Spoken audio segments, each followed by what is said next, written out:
श्री शिवाय नमस्तुभ्यम। आइए जानते हैं चैत्र महीने के शुक्ल पक्ष का प्रदोष व्रत कब किया जाएगा। आप जानते होंगे यह व्रत महादेव को समर्पित सबसे श्रेष्ठ व्रत है। हर एक महीने शुक्ल पक्ष और कृष्ण पक्ष में प्रदोष का व्रत आता है। आप भी महादेव को प्रसन्न करने के लिए, पुत्र पौत्र का वरदान प्राप्त करने के लिए प्रदोष का व्रत जरूर धारण करें। जीवन में भाग्य बदलता है और जो चाहते हैं वह प्राप्त हो जाता है। प्रदोष व्रत करने का एक नियम होता है। जैसे आप प्रदोष व्रत करते हैं तो इस बात का ध्यान रखिए कि हमेशा त्रयोदशी तिथि अर्थात जो प्रदोष का समय है शाम का, उस समय त्रयोदशी तिथि अच्छी तरह से व्याप्त होनी चाहिए, तभी उस दिन का व्रत सार्थक और श्रेष्ठ होता है। इस बात का ध्यान रखें कि आप जब व्रत करें तो त्रयोदशी तिथि शाम को व्याप्त हो, उसी दिन आपको व्रत उपवास करना है।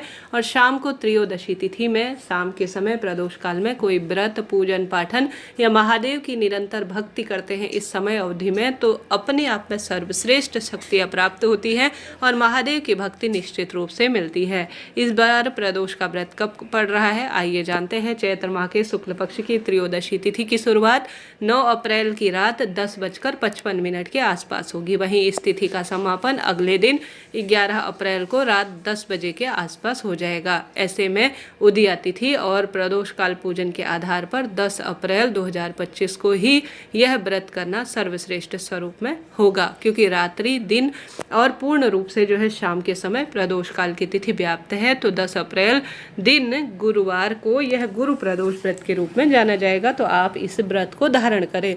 अब प्रदोष काल का क्या समय रहेगा, आइए जानते हैं। प्रदोष काल का समय दीप दान करने के लिए, महादेव की भक्ति के लिए सर्वश्रेष्ठ है। प्रदोष काल का समय 6:44 से 8:49 के आसपास है। इस समय आप सभी अपने घर के दरवाजे पर दीपक लगाएं।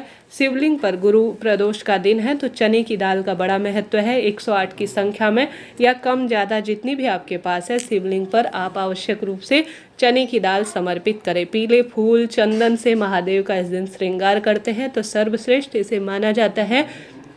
साथ ही बेलपत्र पेड़ के नीचे दीपक लगाएं और केले वृक्ष का पूजन कर वहाँ पर भी दीपदान करें। बहुत शुभ और श्रेष्ठ फलों की प्राप्ति होगी। आशा है, उम्मीद है प्रदोष व्रत से संबंधित यह भी जानकारी आपके लिए उपयोगी रही होगी।